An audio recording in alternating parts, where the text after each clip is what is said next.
This is all-encompassing of the other skills. Well, I don't think he has it. It's one of the things that, I don't know if I can define it, but I know what it's not. All right, if you think about what it means to you, I think you probably have the idea I do. It means how well do you know what's going on? But I'm going to also use Dr. Ensley's definition. She's a great behavioral psychologist for NASA down in Houston. She says, it's the perception of the elements in the environment within a volume of time and space. Whew. Thanks, NASA. But the reason I love her definition, she goes one step further and she says the comprehension of their meaning and the projection of their status in the near future. So she says, how well do you know what's going on? Then she says, how well do you know what's about to happen? Well, that's huge. I'm going to share with you an image right here on the screen. I want everybody to look at the Jumbotrons for 1 second, and I want you to tell me what you saw. Everybody, what'd you see? Cars. What's that? Sideswiped minivan, yes. What else do you guys see? Traffic lights. Orange traffic lights. That's pretty detailed. I like it. What else? Anyone else see anything? Pedestrians, yeah. All right, we could do this. And what I love showing about this picture, first of all, I did this at a keynote a couple years ago in New England. And I went back to the black screen. I said, all right, what'd you see? And this guy goes, well, it was an intersection in Chinatown in Toronto, Canada. I was like, whew. Who invited Jason Bourne? Like, this guy's amazing. But what he saw was, he saw the Asian signage, and then he saw the red and white train on the right side, which is Toronto's mass transit system. That's only two things he picked up on, but he knew right away where it was. That was awesome. But what I think is so interesting about what we're all sharing with each other of traffic lights, pedestrians, intersection, cars, sideswiped minivan was awesome. Nobody said anything about more than half this picture is just a bunch of brick buildings in the back. None of us noticed that. But what's so powerful about this is as a team or as a bunch of wingmen in here, we can have that peripheral vision taken away from us. We only see what's going through the soda straw. But if I took the time to ask every person in here, I bet we could recreate that entire image because we're pooling the strength of our collective collaboration for situational awareness. You throw that back one step to task analysis. Hey, how do you think this is going? What do you think about the brick buildings? Well, I didn't see any. How could you not see it, man? It's half of the picture, right? So as a team, we gather our situational awareness. The interesting thing that we did with Navy fighter pilots about 25 years ago was we started to bring in the same instructors from the CIA that trained their field agents and FBI agents on how to grow and nurture situational awareness. And I'll share with you what they taught us because it's fascinating. I will warn you, it's kind of exhausting, but just like most things of value, the more we do it, the better we get. They taught us first things first. Let's imagine we're sitting outside a store in a mall, in a shopping mall, waiting for your family to finish up shopping or whatever. They said, first things first, where are the exits in my immediate vicinity? All the time, where are the exits? I'd be amazed if anybody knows how many exits are in this room right here right now, especially the ones behind the curtain over here. Anybody know where all the exits are? It's worthwhile to always note this. And then once we get that down, you start to think, if the crap really hit the fan, heaven forbid a bomb goes off or an active shooter situation, where's my get safe point?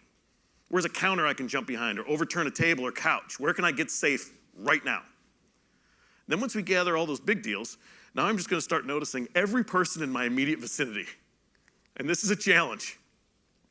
I see a guy in line at the Starbucks kiosk. Well, could I fight him if I had to? I don't know. Could I take this guy? Starting to notice things about him. Is he right or left-handed? Where's the first threat coming from? Well, how am I supposed to know that? How he's paying with his credit card or typing in the numbers on the thing for his Starbucks. Now I know if he's right or left-handed. But then I see this kind of guy that's always got a knife in the pocket of his jeans. So he's armed. But then his jacket turns open a little bit and I see he's got a concealed carry. So this guy's packing heat. Hopefully, in a bad situation, now I have an ally over there that I see. Hopefully he's one of the good ones. Could I take him? I don't know. Now I shift to the female in line behind him. She's a more petite thing. And could I take her? Before you answer, she's holding a gym bag from a mixed martial arts gym, so probably not. But the more you start to build this backstory of every person in your vicinity, your whole world starts opening up. And now you see the maintenance person up on a scissor lift out there. I didn't even notice them before, and your whole world starts opening up. So I challenge my wingmen all the time, even after a mission when we're shore-based. We'll be driving to Chick-fil-A out the front gate of the base, and I'll go through an intersection, and then I'll say, hey, what color was the car waiting to turn right, My wingman Mordo will go, oh, I didn't see it. So we're always challenging each other to grow and nurture this situational awareness. All right, that's it for the execute phase. Now we've done our work from Monday to Friday. Let's get to the two most important. Debrief and perfect. The most important aspect of the debrief is simply to have one.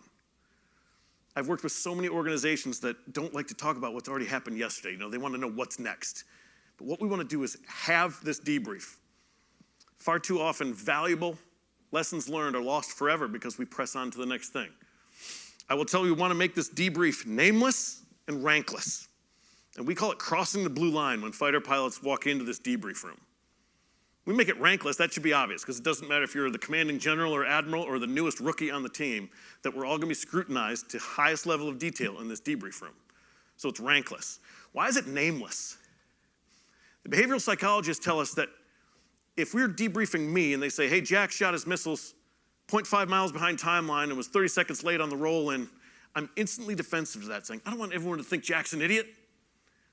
But if we just use my position in the flight, my tactical call sign of -3, hey, -3 was half a mile late, 30 seconds behind timeline.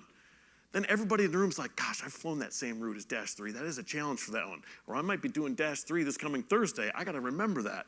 And it makes it more robotic, and I'm less defensive if we use nameless and rankless tactics in the debrief. This is exactly where our SMEs have the opportunity to shine, of transferring this expertise to everybody else on the team. So, our overall goal is to repeat our successes and not repeat our failures. That's why we're doing this. Here's how we do it. We go around the room and ask each person on the team, give me 3 things you did well. This work week, Monday to Friday, who doesn't like to brag? Give me 3 great calls you had, or 3 successes you had. Even if it's something you think is obvious, it may not be someone that someone else on the team knows. And just by sharing that, we've elevated the performance of the team. And we go around the whole room, and everybody's sharing their 3 best practices of the week, and everybody's toolkit, everybody's skill set's getting more full. It's just getting better and better and better. We keep elevating the team. But then more difficultly, we're going to ask you, what are 3 things that you gooned up this week? Give me 3 mistakes you made. And here's what's so valuable.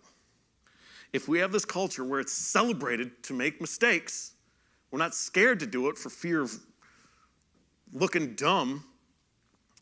Even if I was sure, nobody in this room would have ever known I made this mistake. I'm going to sweep it under the rug. I don't want to look bad this week, right? I'll sweep it under the rug, then what happens? My teammate makes the same mistake next Monday. And these small, repeated mistakes are cancerous within an organization. Whereas if we share them, let me tell you guys what I did wrong this week. Here's the first one. I got led down the wrong path this way. Here's what I should have done. We just elevated the performance of the team. ×3, times everybody involved. The debriefer sums up the successes and failures, and then we incorporate all the goods and bads into next Monday's brief, and that's the perfect stage. That's how we get better each and every time we do something.